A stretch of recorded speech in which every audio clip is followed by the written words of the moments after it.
একটা পাখির পেটের ভেতরে কোনো দানা পানি নাই, কিন্তু আল্লাহর উপর তাওয়াক্কুল করে পাখিগুলো যখন বের হয়ে যায়, বিকেল বেলা পেট ভর্তি করে, উদর ভর্তি করে, আবার পাখির নিরে পাখিগুলোরে ফিরিয়ে দেয় কে? পাখিগুলো কি আমাদের মতো খাবার জমা করে রাখতে পারে? আমরা তো 7 দিনের বাজার একবারে করে ফ্রিজে রাখি। পাখিদের ফ্রিজ আছে না? আছে। আমাদের অতিরিক্ত টাকা হলে আমরা ব্যাংকে ব্যালেন্স করে রাখতে পারি, অ্যাকাউন্ট করে রাখতে পারি। পাখিরাও তো অ্যাকাউন্ট করে রাখে না? না, প্রতিদিন না খেয়ে বের হয়। কালকে ওই পাখিটা কি খাবে, কোন জায়গা থেকে তার রিজিকের ব্যবস্থা হবে, আল্লাহ ছাড়া কেউ জানে। এটার নাম তাওয়াক্কুল। এটার নাম কি? আমাদের সাধ্যের, আমাদের ক্যাপাসিটি, আমাদের ক্যাপাবিলিটির সবটুকু করে আমরা তাওয়াক্কুল করি একজনের উপর। চিল্লায় বলেন তিনি কে? আল্লাহ। এজন্য ইসলাম আমাদেরকে শিখায়, সালাত যখন শেষ, বের হয়ে যাও, কাজে নেমে পড়ো। কাজে কোনো লজ্জা নাই, পরিশ্রমে কোনো লজ্জা আছে? যিনি রিক্সা চালায় এতে তার কোনো লজ্জা আছে? দিনমজুর, কুলি, ঠেলা গাড়ি চালায়, ছোট্ট ব্যবসা করে, এতে কোনো লজ্জা আছে? লজ্জা নাই। খেয়াল রাখবেন, লজ্জা হচ্ছে অলসতায়। লজ্জা কিসে? বিষ্ণু ঈসা ইসলাম বলেছেন, মা আকালা আহাদুন তুআমান কাত্তু খায়রুম মিন আইয়াকুলা মিন আমালি ইয়াদি। নিজ হাতে উপার্জিত খাবারের চেয়ে, অর্থের চেয়ে শ্রেষ্ঠ খাবার পৃথিবীর কোন মানুষ কোনদিন ভক্ষণ করে নাই। চিল্লায় এখন সুবহানাল্লাহ। শ্রেষ্ঠতম খাবার নিজ হাতে উপার্জিত খাবার। ঘাম ঝরিয়ে যে অর্থ উপার্জন করা হয়, যে ইনকাম করা হয়, এটা হালাল। আর হালাল খেয়ে দোয়া করলে কবুল করে কে? আল্লাহ। এজন্য খেটে খাওয়া মানুষ, শ্রমজীবী মানুষ আর মেহনতি মানুষদেরকে বিশ্বনবী খুব ভালোবাসতেন। তারা বিশ্বনবীর বন্ধু, আর বিশ্বনবী ছিল তাদের বন্ধু। সুবহানাল্লাহ পড়েন। এত ভালোবাসতেন বিশ্বনবী খেটে খাওয়ার মেহনতি মানুষদেরকে। সব সময় বিষ্ণু ইসলাম তাদের জন্য দোয়া করতেন। এজন্য যারা খেটে খায় তারা কপালওয়ালা, তারা মুস্তাজাবুদ দাওয়া। তারা কি? মুস্তাজাবুদ দাওয়া মানে এমন ব্যক্তি, যে ব্যক্তি দোয়া করতে দেরি হয় কিন্তু দোয়া কবুল হতে দেরি হয় না। আপনারা এখানে ব্যবসা করেন কে কে? দেখি তো হাত তুলেন তো। ব্যবসা, মাশাআল্লাহ, অনেক ব্যবসায়ী আছে তো দেখি। আচ্ছা, হাত নামান। চাকরি করেন কে কে? চাকরি, চাকরিও তো অনেক করে দেখি। হাত নামান। প্রবাসী, ছুটিতে দেশে আসছেন? হুজুর আমি আছি। কই? আপনি দেখতে আসছেন? মাশাআল্লাহ। কোন দেশে থাকেন? সৌদি আরব। আলহামদুলিল্লাহ। সৌদিতে ভাল লাগে নাকি সৌদি স্বপ্নের দেশ, খাটতে খাটতে জীবন শেষ? ইনশাআল্লাহ। আচ্ছা, ইউনিভার্সিটির স্টুডেন্ট আছো কারা কারা দেখি? মাশাআল্লাহ, হাত নামাও। ক্লাস 5 থেকে ইন্টারমিডিয়েট পর্যন্ত পড়াশোনা করতেছো, অথবা দাখিল আলিম পর্যন্ত, কারা কারা দেখি? মাশাআল্লাহ, হাত নামাও, হাত নামাও। একবারও যারা হাত তোলেন না, এবার তারা হাত তোলেন। আপনারা কি করেন? হ্যাঁ, বেকার।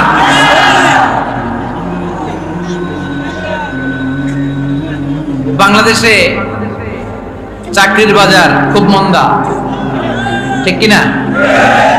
বাংলাদেশ ইন্ডিয়াতে চাকরি পেতে অনেক কষ্ট।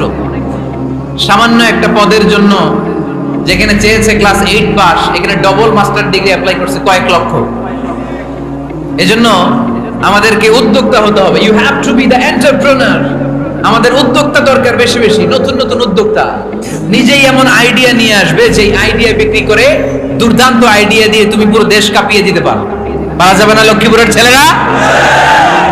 আইডিয়ার অনেক দাম। You have to generate new ideas. নতুন নতুন আইডিয়া এনে মানুষ গোটা বিশ্বকে তাক লাগিয়ে দিচ্ছে।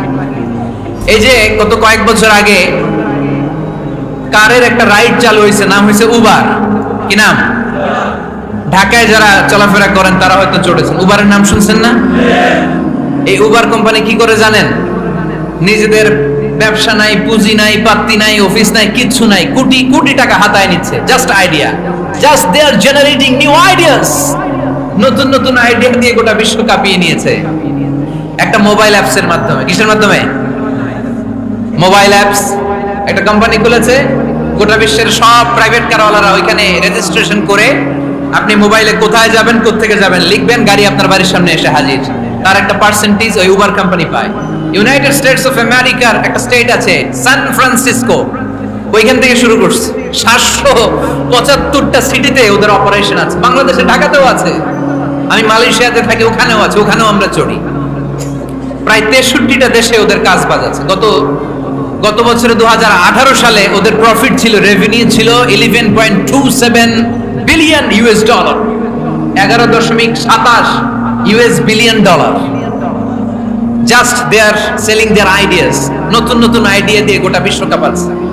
এই উবার যখন চালু হলো, আমি তখন মালয়েশিয়ায় শুনলাম বাংলাদেশে নতুন আরেকটা বাইরে হয়েছে, পাঠাও। কি নাম? এটা বোধহয় সারা বাংলাদেশ ব্যাপী হয় নাই, 3টা জায়গায়, সিলেটে, চট্টগ্রামে আর ঢাকায়। এরা আরো চালাক, বাংলাদেশের ছেলেপেলেদের মাথায় চিকন চিকন অনেক বুদ্ধি। এরা ভাবলো এই উবার দিয়ে আর আমরা কত আগাবো, আমাদের গাড়ি আরো ছোট করতে হবে। এরা মোটরসাইকেল রাইড দেওয়া শুরু করছে। জ্যামের শহর ঢাকা, চিপা চাপা দিয়া এরা আপনারা নিয়ে জায়গা মতো পৌঁছায় দেবে। তো এই যে উবারের পরে আমাদের ছেলেরা বানাইলো পাঠাও, এরপরে কত কিছু বানাচ্ছে ছেলেপেলেরা, আমি তো এগুলো দেখে অবাক। রকমারি.com নাম শুনছো? বিক্রয়.com নাম শুনছো? ঘরে বসে বসে কোটি কোটি টাকা হাতিয়ে নিচ্ছে তারা, just they are selling their ideas. যেহেতু আমাদের চাকরি কম, ওই চাকরির বাজারে আমরা লাইন দিতে চাই না, আমাদের মেধাকে খাটিয়ে খাটিয়ে আমরা নতুন তরুণ উদ্যোক্তা বানাতে চাই। চিল্লায় বলো ঠিক কিনা? উদ্যোক্তা যত বাড়বে ততই দেশের কল্যাণ হবে। মানুষ তাদের আইডিয়াকে কাজে লাগিয়ে গোটা বিশ্বকে তাক লাগিয়ে দিচ্ছে। আমরা আমাদের সমতল ভূমিতে চাষ করতে চাই না। মালয়েশিয়াতে একটা এলাকা আছে ক্যামেরুন হাইল্যান্ড, ওরা পাহাড়ের মধ্যে চাষাবাদ করে গোটা মালয়েশিয়ার খাদ্যদ্রব্যের অভাবকে মুক্ত করে দিয়েছে। পাহাড়ের মধ্যে ওখানে ফুলের বাগান, ক্যামেরুন হাইল্যান্ড প্রায় 6000 ফিট উঁচু, প্রচন্ড ঠান্ডা। এই ঠান্ডা পাহাড়ে হিল ট্রাক্স এরিয়াতে মালয়েশিয়ার এই ক্যামেরুন হাইল্যান্ডে ওখানে আছে ফুলের বাগান, আছে ফলের বাগান, আছে চায়ের বাগান, ওখানে মধুর চাষ হয়, ওখানে শাকসবজি চাষ হয়, ওখানে অনেক কিছু চাষাবাদ হয়। ওই ফলমূল শাকসবজি দিয়ে গোটা মালয়েশিয়ার 14টা স্টেটে যত শাক সবজি ফলমূল লাগবে ওরা আঞ্জাম দেয়। আর আমরা আমাদের সমতল ভূমিতে চাষ করতে চাই না, আমরা চাষাবাদকে খুব লজ্জা মনে করি। এটা ভুল আইডিয়া। আমাদের যে এলাকা যেই জিনিসের জন্য বিখ্যাত ওইটাকে আমাদের ব্র্যান্ডিং করতে হবে। লক্ষ্মীপুর কিসের জন্য বিখ্যাত? নারিকেল সুপারি। নারিকেল সুপারি যে পৃথিবীর কত মানুষ, ইন্দোনেশিয়ান লোকেরা মুড়ির মতো খায় নারিকেল আর সুপারি। তো এইটারে আমাদের ব্র্যান্ডিং করতে হবে। যেই দেশে যেটা আছে, যে এলাকা যেই পণ্যের জন্য বিখ্যাত ওইটা আমাদের ব্র্যান্ডিং করতে হবে। আমাদের আদমজির জুট মিল বন্ধ না, ভাওয়ানি জুট মিল বন্ধ। আমাদের পাট শিল্পকে ধ্বংস করে দিয়ে ইন্ডিয়া এখন ওই কটনের পাঞ্জাবি বানায়, জুট কটনের পাঞ্জাবি আছে না নাই? পুরা বাংলাদেশের মার্কেট এই জুট কটনের পাঞ্জাবি দিয়ে সয়লাভ। আমাদের বাংলাদেশের পাট দিয়ে যদি আমরা মিহি পাঞ্জাবি বানাতে পারতাম, গোটা বিশ্ববাজারকে আমরা দখল করে নিতে পারতাম, ঠিক কিনা? এজন্য আমাদেরকে নতুন নতুন আইডিয়া জেনারেট করতে হবে। চাকরির পিছনে বসে থাকলে চলবে না। আর আজান যদি হয়ে যায় ছুটে যাব মসজিদে, আর নামাজ শেষ হলে আমরা আমাদের কাজের দিকে চলে যাব। চিল্লায় বলেন ঠিক কিনা? যেটাই করবো আমরা ভালোভাবে করব। আল্লাহ বলেছেন লিয়াবলুয়াকুম আইয়ুকুম আহসানু আমালা। লক্ষ্মীপুরের ভাইয়েরা আওয়াজ করে উত্তর দেন, আওয়াজ করে উত্তর দিতে হবে। জান্নাতে যেতে হলে 100তে কত নাম্বার পেতে হবে? হ্যাঁ, হয় নাই 51। কি নাম তোমার? হ্যাঁ, ফরহাদ। জান্নাতে যেতে হলে 100তে আমার দরকার 51। 100তে কত লাগবে? ফাআম্মা মান সাকুলাত মাওয়াজিনুহু ফাহুয়া ফি আইশাতির রাদিয়া। সেদিন মিজানের পাল্লা যার ভারী হয়ে যাবে সে আনন্দ উৎসবে থাকবে। তো মিজানের পাল্লা ভারী হওয়ার জন্য 100তে আমার কত পাওয়া লাগবে? কত পাওয়া লাগবে? 51 পেলেই হয়ে যাবে। এজন্য আল্লাহ বলছেন লিয়াবলুয়াকুম আইয়ুকুম আহসানু আমালা। যেটাই করবে ভালোভাবে করবে। আল্লাহ এটা পরীক্ষা করতে চান যে আমরা ভালোভাবে কে কতটুকু আমল করেছি। যারা আরবি বোঝেন আলেম ওলামা আপনারা জানেন, এখানে আল্লাহ বলেননি লিয়াবলুয়াকুম আইয়ুকুম আকসারু আমালা। আল্লাহ এটা দেখতে চান যে তোমাদের মধ্যে থেকে কে বেশি আমল করে। এটা বলছে আল্লাহ? বলে নাই। আল্লাহ বলেছে লিয়াবলুয়াকুম আইয়ুকুম আহসানু আমালা, যে ভালো করে করে। এজন্য আমরা যাই করি না কেন কি করে করব? আওয়াজ করে বলতে হবে। কেমন করে করব? যে কোনো কাজ করো না ভাই, যে কোনো কাজ করো তা যেন হয় সবার চেয়ে সবচেয়ে সুন্দর। পড়েন, যে কোনো কাজ করো না ভাই, যে কোনো কাজ করো তা যেন হয় সবার চেয়ে সবচেয়ে সুন্দর। পড়েন, যে কোনো কাজ করো না ভাই, যে কোনো কাজ করো তা যেন হয় সবার চেয়ে সবচেয়ে সুন্দর। হোক না সেটা পড়া লেখা, রঙের ভাষায় ছবি আঁকা। পড়েন, হোক না সেটা পড়া লেখা, রঙের ভাষায় ছবি আঁকা, হোক না সেটা সামান্য কাজ কিংবা মহত্তর, তা যেন হয় সবার চেয়ে সবচেয়ে সুন্দর। যে কোনো কাজ করো না ভাই, যে কোনো কাজ করো তা যেন হয় সবার চেয়ে সবচেয়ে সুন্দর। চিৎকার করে বলেন ঠিক কিনা? আমরা যেটাই করি না কেন এটা ভালো করে করার দরকার আছে না নাই? এজন্য কাজে আর শ্রমে কোনো লজ্জা নাই। লজ্জা হচ্ছে অলসতায়। লজ্জা কিসে? অলসতায়। বিষ্ণু ঈসা ইসলামের কাছে এক সাহাবী এসে বলল, ইয়া রাসূলুল্লাহ আ'তিনি শাইআন, আপনি আমাকে কিছু দান করেন, আমার কিছুই নাই। বিষ্ণু বললেন, তোমার কিছু নাই? সাহাবী বললেন, ইয়া রাসূলুল্লাহ ঘরে আমার শুধু দুইটি জিনিস আছে। কয়টা? চিল্লায় বলেন কয়টা? এক হচ্ছে একটা জামা, দুই হচ্ছে পানি খাওয়ার একটা জগ। বিষ্ণু বললেন, এই দুইটাই নিয়ে আসো। বিশ্বনবীর কথা শুনে ওই সাহাবী ঘর থেকে জামা নিয়ে আসলেন, পানি খাওয়ার জগ নিয়ে আসলেন। বিশ্বনবী সাল্লাল্লাহু আলাইহি ওয়াসাল্লাম ওনার মোবারক হাত দিয়ে এক হাতে জামা ধরে আরেক হাতে পানির জগটা ধরে সাহাবীদের দিকে উদ্দেশ্য করে বললেন, মাইয়াশতারি হাদাইন, এই দুইটা জিনিস কেনার মতো কে কে আছে দেখি? কয়েকজন হাত তুললো। বিশ্বনবী বললেন, কত দিয়ে কিনবা? এক সাহাবী বলে, ইন্নী আশতারিহিমা বিদিরহাম, ও নবী যদিও এগুলো আমার দরকার নাই, কিন্তু আপনি যেহেতু নিলামে ডাক তুলেছেন, ইয়া রাসূলুল্লাহ ইয়া হাবিবাল্লাহ, আপনার সম্মানে আমি 1 দিরহাম দিয়ে দুইটা জিনিস কিনে নেব। 1 দিরহাম, একটা জামা, একটা পানি খাওয়ার জগ, দাম কত? 1 দিরহাম। বিশ্বনবী বললেন, না না, 1 দিরহাম তো অনেক কম হয়ে যায়, মাইয়াজিদু আলা যালিক, এর চেয়ে বেশি দামে কে কিনবা? আরেক সাহাবী হাত তুলে বলতে লাগলো, ইয়া রাসূলুল্লাহ ইয়া হাবিবাল্লাহ ওয়া ইন্নী আশতারিহিমা বিদিরহামাইন, আমি এই জামাটার পানি খাওয়ার জগটা 1 দিরহাম নয় 2 দিরহামের বিনিময়ে কিনতে চাই। বিষ্ণু ঈসা ইসলাম ওই সাহাবাকে দিয়ে দিলেন। দিয়ে 2 দিরহাম নিয়ে যে লোকটা ভিক্ষা করতে এসেছিল তার হাতে 2 দিরহাম দিয়ে বললেন, যাও 1 দিরহাম দিয়ে ঘরে খাবার কিনে দিয়ে আসো, আরেক দিরহাম দিয়ে একটা কুঠার কিনে নিয়ে আসো। শুনতেছেন? কি কিনে নিয়ে আসো? কুঠার দিয়ে কি করে? গাছ কাটে। ওই সাহাবী কুঠার কিনে নিয়ে আসার পরে বিশ্বনবী নিজ হাতে কুঠারের মধ্যে একটা কাঠের হাতল লাগাই দিলেন। আল্লাহু আকবার। হাতল ছাড়া কুঠার ইউজ করা যাবে? বিশ্বনবী নিজ হাতে ওই কুঠারের ভেতরে একটা হাতল লাগাই দিলেন আর বললেন, লা উরিদু আন আরাকা 15 আইয়াম, এই কুঠার নিয়ে জঙ্গলে যাও, গায়ে অনেক শক্তি আছে, কাঠ কাটো, এই কাঠ কেটে বাজারে বিক্রি করো, সামনের 15 দিন যেন আমি আমার চোখের সামনে তোমার না দেখি। বিশ্বনবীর পরামর্শ অনুযায়ী কুঠার নিয়ে ওই সাহাবী জঙ্গলে চলে গেলেন। কাঠ কেটে বাজারে বিক্রি করতে করতে 15 দিন পরে 10 দিরহাম নিয়ে বিশ্বনবীর দরবারে হাজির হয়ে গেলেন। 10 দিরহাম নিয়ে বিশ্বনবীর কাছে হাজির হয়ে গেলেন। সাহাবী এসে বলল, ইয়া রাসূলুল্লাহ এখন আর আমার ভিক্ষা করা লাগে না, আমার গায়ে অনেক শক্তি আল্লাহ দিয়েছে, আই এম ভেরি এনার্জেটিক, আপনার দেয়া বরকতের কুঠার দিয়ে আমি কাঠ কেটে কেটে স্বাবলম্বী হতে শুরু করেছি। সুবহানাল্লাহ পড়েন। আমি এখন 10 দিরহামের মালিক। বিশ্বনবী বললেন, লা আইয়াহতাতিবা আহাদুকুম হুজমাতান আলা যাহরিহি খায়রুম মিন আইয়াসআলা শাইআন ফায়ু'তিয়াহু আও ইয়ামনাহু, যাদের গায়ে শক্তি আছে তারা ভিক্ষা না করে কাঠ কেটে পিঠে সেই বোঝা নিয়ে বাজারে বিক্রি করা অনেক ভালো। কারণ কারো কাছে যদি তুমি হাত পাতো সে দিতেও পারে, নাও দিতে পারে, আর কষ্ট করলে কষ্ট কোনোদিন বৃথা যায় না। চিল্লায় বলেন ঠিক কিনা? বিষ্ণু ঈসা ইসলামের অনুপ্রেরণায় এই সাহাবা অল্প কিছুদিনের ব্যবধানে স্বাবলম্বী হয়ে গেলেন। What is the moral of the story? বিশ্বনবীর এই প্রফেটিক স্টোরি থেকে আমাদের কি শিক্ষা? লেসন নাম্বার 1, বিশ্বনবী চাইলেই ওই 2 দিরহাম দিয়ে বলতে পারতো, যাও খাবার দাবার কিনে ফ্যামিলিতে দিয়ে আসো। সে ওই 2 দিরহাম নিয়ে খাবার দাবার কিনে ফ্যামিলিকে খাইয়ে রাত্রে আবার ভিক্ষায় নামতো। কথা কন, রাত্রে কি করতো? ভিক্ষায় নামতো। বিষ্ণু ঈসা ইসলাম তাকে কাজ করে খাওয়ার জন্য উৎসাহ দিলেন। পাশাপাশি বিষ্ণু ঈসা ইসলাম পার্মানেন্ট সলিউশন দিলেন। এজন্য পার্মানেন্ট সলিউশনের ব্যবস্থা করতে হবে। অনেকে আমরা যাকাত দেই, যাকাতে শাড়ি দেই, জাকাতের লুঙ্গি দেই, আছে না নাই? লক্ষ্মীপুরে এরকম দেয় নাকি? কি দেয়? হ্যাঁ, গাড়ি গাড়ি দেয়, শাড়ি না। জাকাতের শাড়ি, জাকাতের লুঙ্গি বলতে কোনো কথা ইসলামে নাই। এগুলো খুব কম দামি শাড়ি, যাদেরকে এগুলো দেয়া হয় তাদেরকে অপমান করা হয়, ঠিক কি না? আল্লাহ বলেছেন ওয়ালাকাদ কাররামনা বানি আদম, I have dignified the status of the sons of Adam.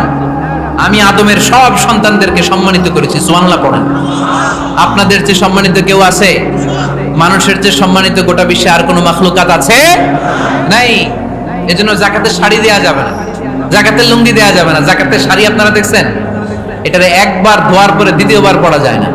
মশারি কি পাতলা, এর চেয়েও পাতলা।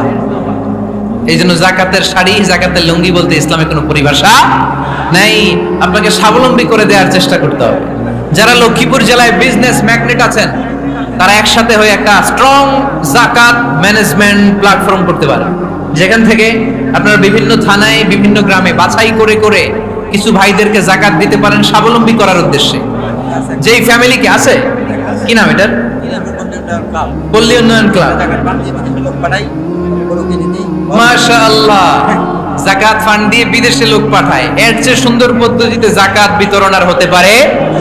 যেই লোকটাকে, যেই ছেলেটাকে বিদেশে পাঠানো হয়েছে, ওই ফ্যামিলিটা আর কোনোদিন জাকাতের শাড়ি নেওয়ার জন্য লাইনে দাঁড়াবে? যেই ছেলেটাকে ওনারা অস্ট্রেলিয়ান গাভী কিনে দিছে, দুধ বিক্রি করে যেই ফ্যামিলিটা স্বাবলম্বী হতে শুরু করেছে, তারা আর কোনোদিন জাকাতের লাইনে যেয়ে দাঁড়াবে না। এজন্য জাকাত দিতে হবে স্বাবলম্বী করার জন্য। ইসলাম আমাদেরকে এটাই শিখিয়েছে, কাজ করে খেতে হবে। কাজে লজ্জা নেই, লজ্জা হচ্ছে অলসতায়। লজ্জা কিসে? আজকের আলোচনা থেকে এটা মুখস্থ করে নিতে হবে। কাজে লজ্জা নেই। লক্ষ্মীপুরের ইয়াংস্টারেরা শ্রমে লজ্জা নেই, পরিশ্রমে লজ্জা নেই, লজ্জা অলসতায়। লজ্জা কিসে? আরো জোরে। নবীরা কি এমনি এমনি বসে বসে খাইছে? কঠিন পরিস্থিতিতেও নবীরা পরিশ্রম করে উপার্জন করা লেগেছে, ঠিক কিনা? সাইয়েদনা মারিয়াম আলাইহিস সালাম, যার নামে আল্লাহ তাআলা কোরআনে একটা সূরা দিলেন, উনি পৃথিবীতে এমন একজন মহিয়সী নারী, যেই নারীর গর্ভে, যেই নারীর পেটের ভেতরে স্বামীর স্পর্শ ছাড়া সন্তান দিয়েছে কে? সাইয়েদনা ঈসা আলাইহিস সালাম পেটে আসলেন। মারিয়াম আলাইহিস সালাম লজ্জা পেলেন। হায় হায়, কেমন করে এলাকাবাসীদের কাছে আমি আমার মুখ দেখাবো? বিয়ে করি নাই, স্বামী নাই, বিয়ে হয় নাই, স্বামী নাই, কিন্তু পেটে সন্তান চলে এসেছে। হায় হায়, এলাকায় কেমনে মুখ দেখাবো? লজ্জায় পড়ে মারিয়াম আলাইহিস সালাম এলাকা থেকে চলে গেলেন। কি অবাক করে কাণ্ড! বাচ্চা ভূমিষ্ঠ হওয়ার জন্য, বড় হওয়ার জন্য 6 মাস 7 মাস লাগে নাই, পেটে বাচ্চা আসার সাথে সাথে বাচ্চাটারে বড় করে দিয়েছে কে? সাইয়েদাতুনা মারিয়াম আলাইহিস সালাম এবার বসে পড়লেন, বুঝতে আরম্ভ করলেন প্রেগন্যান্সির পেইন উঠেছে। হঠাৎ করে পেট থেকে বাচ্চা ভূমিষ্ঠ হয়ে যাওয়ার পরে উনি কাঁপতে আরম্ভ করলেন। ক্ষুধার চোটে খাবার কিছু নাই, সামনে ঝর্ণা, উপরে একটা খেজুর গাছ। সাইয়েদনা ঈসা আলাইহিস সালামকে কোলে নিয়ে মারিয়াম আলাইহিস সালাম মনে মনে ভাবে, হায় রে, কেউ যদি একটু খেজুর পেড়ে দিত, এই ক্ষুধার মুহূর্তে আমি খেজুর খেয়ে পেটের ক্ষুধা নিবারণ করতাম।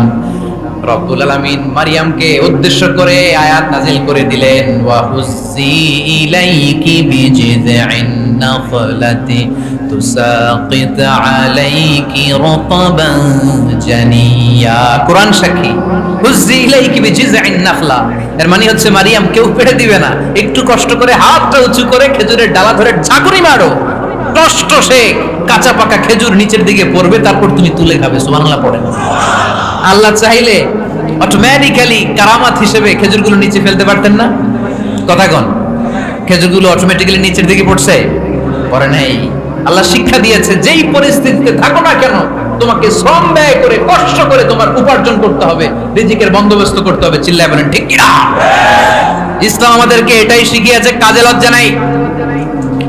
আবার বিশ্বনবী বললেন, ইন খামাতিস সাআ ওয়া ফি ইয়াদি আহাদিকুম ফাসিলাতুন, তোমাদের কারো হাতে যদি একটা চারা বীজ থাকে, সে যদি দেখে কিয়ামত হতে শুরু করেছে, ফাইন ইসতাতাআ আন ইয়াগরিসাহা ক্বাবলা আন তাকুমাস সাআ ফালইয়াগরিসহা, কারো হাতে একটা চারা বীজ নিয়ত করেছে, চারা বীজটা রোপণ করবে, ইন দা মিন টাইম দেখলো কিয়ামত হতে শুরু করেছে, বিশ্বনবী বললেন, যদি তোমার সুযোগ থাকে কিয়ামত হওয়ার আগে চারা বীজটা রোপণ করে দাও।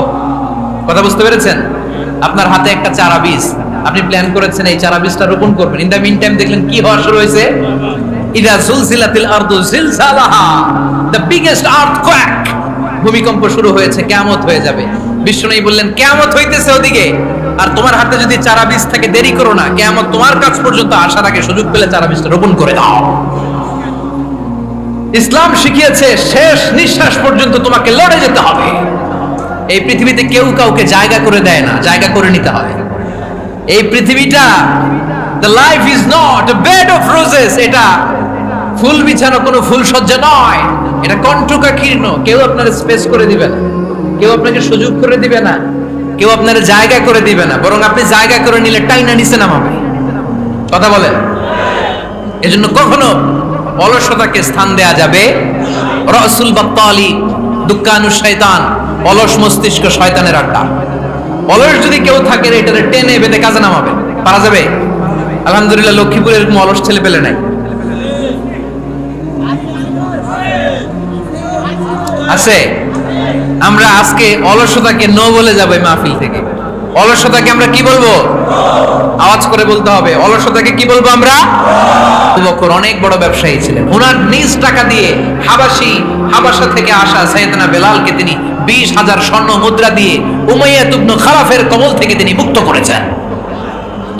সাইয়েদনা উসমান যুন্নুরাইন বড় ব্যবসায়ী ছিলেন, নিজের টাকা দিয়ে মদিনার মুসলমানেরা পানি খেতে পারে না, বীরে রুমা নামে একটা কুয়া ছিল, এই কুয়ার মালিক ছিল ইহুদি। মুসলমানেরা পানি খেতে গেলে এসে বকা দিত, পানি খেতে দিত না।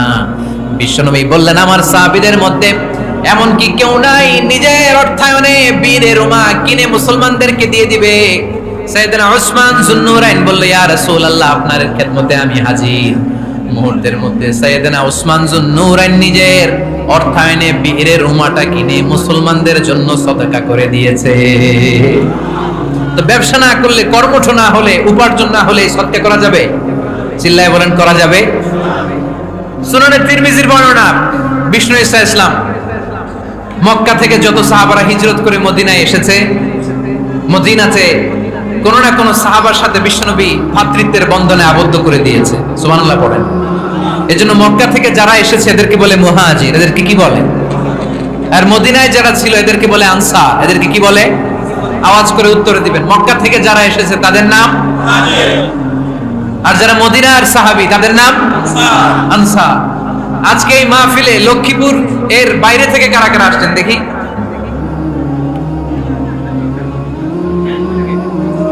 মাশাআল্লাহ, মাশাআল্লাহ, অনেক আসছে। আল্লাহ ভাইদেরকে তুমি কবুল করো, হাত নামান। এই যে লক্ষ্মীপুরের বাইরে থেকে যে ভাইরা আসছে তারা লক্ষ্মীপুরের মেহমান, ঠিক কিনা? মক্কা থেকে হিজরত করে যে সমস্ত সাহাবারা এসেছিল তারা ছিল মদিনার মেহমান। বিশ্বনবী এক এক মক্কার সাহাবীকে মদিনার এক এক সাহাবীর সাথে ভ্রাতৃত্বের বন্ধনে আবদ্ধ করে দিলেন। আব্দুর রহমান ইবনে আউফ রাদিয়াল্লাহু তাআলা আনহু, ওনার সাথে ভ্রাতৃত্বের বন্ধনে যে সাহাবীকে বিশ্বনবী আবদ্ধ করে দিলেন ওনার নাম হচ্ছে সাদ ইবনে রাবিয়া। কি নাম? মদিনার অনেক বড় ব্যবসায়ী। বিশ্বনবী বললেন ও আব্দুর রহমান ইবনে আউফ, সম্পদ ছেড়ে দিয়ে, পরিবার ছেড়ে দিয়ে, স্থাবর সব ছেড়ে দিয়ে আল্লাহ রাসূলের ভালোবাসায় মক্কা থেকে মদিনায় এসেছো। মদিনায় তোমার চিন্তা নাই, সাদ ইবনে রবিকে আমি তোমার ভাই বানিয়ে দিলাম। সাদ ইবনে রবি তোমার আপন ভাইয়ের মতো। সাদ ইবনে রবি বলল আব্দুর রহমান, জীবনে তোমারে কোনোদিন দেখি নাই, তোমারে আমি চিনি না, তোমার নাম শুনি নাই, কিন্তু বিশ্বনবী তো তোমার দায়িত্ব আমাকে দিয়েছে। আমার যে বড় ধনী মদিনার মধ্যে দ্বিতীয় কেউ নাই। আজ থেকে তুমি আমার ভাই, আজ থেকে তুমি আমার কি? আল্লাহ আমাকে যত সম্পত্তি দান করেছে তার অর্ধেক সম্পত্তি আমি তোমার নামে দিয়ে দিলাম। ও আব্দুর রহমান ইবনে আউফ, শুধু তাই নয়, রব্বুল আলামিন আমাকে দুইজন স্ত্রী দিয়েছে। কয়জন? তুমি দেখো আমার কোন স্ত্রীকে তোমার বেশি ভালো লাগে, যার নাম তুমি বলবে সাথে সাথে আমি তারে তালাক দিয়ে দিব। তার ইদ্দত পালন শেষে তুমি তাকে বিয়ে করে তোমার সাথে নিয়ে যাবা। সুবহানাল্লাহ পড়েন। কারণ বিশ্বনবী তোমার দায়িত্ব আমার কাছে দিয়েছে, তুমি আমার ভাই, আমি মদিনার সবচেয়ে বড় ধনী, আমার অর্ধেক সম্পদ আমি তোমারে দিয়ে দিব। আমার দুই স্ত্রীর এক স্ত্রীকে তোমারে দিয়ে দিব। সাইয়েদনা আব্দুর রহমান ইবনে আউফ এই কথা শুনে অবাক হলেন। অবাক হয়ে উনিও এক অবাক কথা বললেন। উনি বললেন লা হাজাতা লি ফি ইয়া আখি, ও আমার প্রাণের ভাই, তোমার কথা শুনে আমার হৃদয়টা ভরে গিয়েছে, কিন্তু তোমার সম্পদেরও দরকার আমার নাই, তোমার স্ত্রীরও দরকার আমার নাই। বারাকাল্লাহু ফি মালিক ওয়া লি আহলিক, আল্লাহ তোমার মালেও বরকত দেখ, তোমার সম্পদেও বরকত দেখ, তুমি শুধু একটু কষ্ট করবা। কি কষ্ট? দুল্লানি আলা সুক, show me the way to the market. তুমি মদিনায় কোনো মার্কেট আছে কিনা, শপিং মল আছে কিনা, ব্যবসা প্রতিষ্ঠান আছে কিনা আমারে দেখায় দাও। সুবহানাল্লাহ পড়ো। আমরা হইলে কি করতাম? লক্ষ্মীপুরে যারা আসছে এদের একজনের যদি বলা হয় ভাই আপনি এখন থেকে লক্ষ্মীপুরের ভাই, আমার অর্ধেক সম্পদ আপনারা দিয়ে দেব, কি করবে? পায়ের উপর পা তুলে খাবে আর বলবে কি আনন্দ আকাশে বাতাসে, ঠিক কিনা? এরপর যদি বলি ভাই আমার দুই বউ যেটারে সুন্দর লাগে বলেন তালাক দিয়ে দেই, নিয়ে যান, কি বলবে? কি আনন্দ আকাশে বাতাস। আল্লাহ রাসূলের সাহাবী আব্দুর রহমান ইবনে আউফ বললেন লা হাজাতা লি ফি, আমার দরকার নাই, দুল্লানি আলা সুক, just show me the way to market, এখানে মার্কেট কই আছে দেখায় দাও। অবাক হয়ে গেলেন সাদ বিন রবি, বললেন ও আব্দুর রহমান ইবনে আউফ, ঠিক আছে তুমি যদি নিতে না চাও তোমারে আমি জোর জবরদস্তি করব না, শুনে রাখো মদিনাতে ইহুদিদের কয়নুকার একটা বাজার আছে। এই কথা বলার সাথে সাথে আব্দুর রহমান ইবনে আউফ চলে গেলেন। এর পরের দিন অল্প কিছু পনির আর ঘি দিয়ে ব্যবসা শুরু করলেন। পনির আর ঘিয়ের ব্যবসা করতে করতে করতে করতে ব্যবসায় তিনি এত লাভ করলেন, উনি বললেন আমি যদি কখনো মদিনার বালুর মধ্যে হাত দিতাম ওই বালুটারও সোনা বানায় দিত কে? দুল্লানি আলা সুক। লক্ষ্মীপুরের কর্মঠ যুবক ভাইরা, এই আব্দুর রহমান ইবনে আউফ আমাদের প্রেরণা। উনি অন্যের ঘাড়ে পাড়া দিয়ে খেতে চায় নাই, আরেকজনের উপর ডিপেন্ডেন্ট বা নির্ভরশীল হতে চায় নাই। তিনি স্বাবলম্বী হওয়ার শিক্ষা লেসেন কিয়ামত পর্যন্ত গোটা বিশ্বের যুবকদের জন্য রেখে গিয়েছে। চিল্লায় বলো ঠিক কিনা? দুল্লানি আলা সুক, show me the way to market. Market কোথায় দেখাও। পনির আর ঘি নিয়ে ব্যবসা করতে করতে কয়েক মাসের ব্যবধানে ইতিহাস সাক্ষী সাইয়েদনা আব্দুর রহমান ইবনে আউফ মদিনার বিশাল বড় বিজনেস ম্যাগনেটে পরিণত হয়ে গেলেন। চিল্লায় পড়েন আল্লাহু আকবার। এজন্য ব্যবসার ভিতরে বরকত ঢুকিয়ে দিয়েছে কে? বিষ্ণু বললেন আত-তাজিরা সাদুকাল আমিন মা'আন নাবিয়িন ওয়াস সিদ্দিকিন ওয়াস শুহাদা ওয়াস সালিহিন। আমানতদার ব্যবসায়ী তারা সাধারণ কোনো মানুষ নয়, কিয়ামতের দিন নবীদের সাথে হাসর হয়ে যাবে। আপনারা যারা ব্যবসা করেন এটা সাধারণ বিষয় নয়। বিষ্ণু ইসলাম নিজেও ব্যবসায়ী ছিলেন। ওনার জীবনের প্রথমে তিনি খাদিজা রাদিয়াল্লাহু তাআলা আনহার ব্যবসার স্টাফ হয়ে কাজ শুরু করেছেন, এরপর নিজে ব্যবসা শুরু করেছেন। এরপরে খাদিজাতুল কুবরা রাদিয়াল্লাহু তাআলা আনহা সব সম্পত্তি বিয়ের পরে বিশ্বনবীর পায়ের সামনে ঢেলে দিয়েছেন। বললেন ইয়া রাসূলুল্লাহ এই সম্পদ আমি আপনাকে দিয়ে দিলাম, আপনি ইচ্ছামতো দিনের প্রয়োজনে খরচ করেন। সুবহানাল্লাহ পড়েন। এজন্য বিষ্ণু ইসলাম আমাদের জন্য উপমা, আব্দুর রহমান ইবনে আউফ আমাদের জন্য উপমা। যারা ব্যবসা করেন তারা বিষ্ণু ইসলামের সুন্নাহ পালন করছেন। আত-তাজির আস-সাদুক আল-আমিন। বিষ্ণু বললেন সত্যবাদী আমানতদার ব্যবসায়ী, যে ব্যবসা করতে যে মিথ্যা কথা বলে না। অনেক ব্যবসায়ীরা আছে পণ্য চালানোর জন্য মিথ্যা কথা বলে আর কসম কাটে, আছে না নাই? আহা, এমনটা করা যাবে? সকালবেলা স্ত্রীরে বলে এই গরুগুলা বিক্রি করবো, তুই একটা দাম কত কমো? স্ত্রীরে শিখাই দিচ্ছে এই গরুর দাম তুই 40,000। তো বউ বলে ঠিক আছে দাম কইলাম 40,000। তো এরপরে বাজারে যখন গরু বিক্রি করতে যায় একজন যখন বলে যে ভাই এটা 30,000 টাকা দিয়ে কিনবো, ভাই আল্লাহর কসম সকালে একজন 40,000 দাম কইছে আমি দেই নাই। আছে না নাই? কৌশল করে বউরে শিখাইছে সকালে তুই দাম কর 40,000। তো বাজারে যে সকালে একজন দাম করছে, দাম করে কইছে 40,000 দেই নাই, আপনারা 30,000 কেমনে দেই? এরকম ডাকাইতে আছে না নাই? আলহামদুলিল্লাহ লক্ষ্মীপুরে এরকম লোকজন নাই।